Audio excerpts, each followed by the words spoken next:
You were eloquent and highly detailed in telling us what Tua is going to go through in terms of making a decision to come back on the field. What is the latest with that and the Dolphins plan a quarterback right now, Tom? Tua is seeing specialists this week, and like we discussed, there's so much data about Tua's brain because of the process he went through back in 2022. They're going to have ample information to guide him to make the best decision. It's going to come down to the health of his brain, the safety of him, coming back and playing NFL football. I don't believe there's really any question whether or not he's going to pass the NFL's protocols here, but they want to gather all the information before they're making a decision. They did add a quarterback today. They're signing Snoop Huntley off of the Ravens practice squad. They have not yet announced a corresponding move to open up the 53-man roster spot. At this point, it's not Tua going on IR.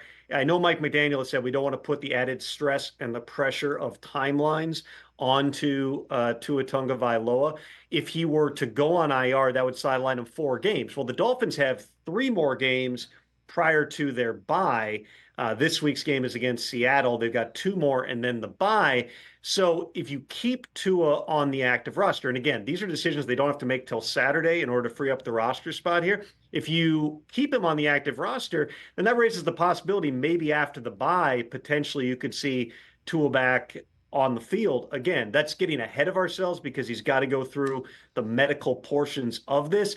But, whether or not they put him on IR this Saturday might give you a little bit of a clue, at least in terms of what they're thinking is the soonest possibility of Tua getting back on the field. For now, the plan is Skylar Thompson going to be the starting quarterback. I thought it was very fascinating, Rich, because there have been so many people speculating, are they going to go get, a CJ Beathard, bring back Ryan Tannehill, somebody who knows the system.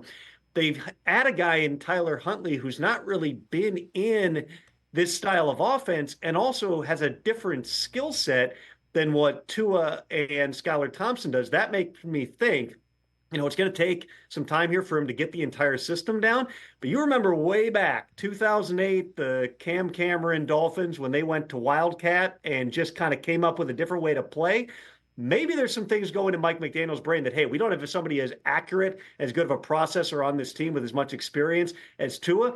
Maybe we got some different plays and different things that we can put in, having a quarterback you don't mind exposing in the run game. Again, I don't know that, Rich. I don't even think Snoop Huntley is in the building yet. He literally just got signed off the practice squad this morning, but keep that in the back of your head. Is there a Snoop Huntley package? And depending on how things go with Skylar Huntley, could Snoop Huntley maybe even be an option to see a lot more time and even start as we get into week 4, week 5? Catch the Rich Eisen Show every single day on the Roku channel, 12 to 3 Eastern, for free.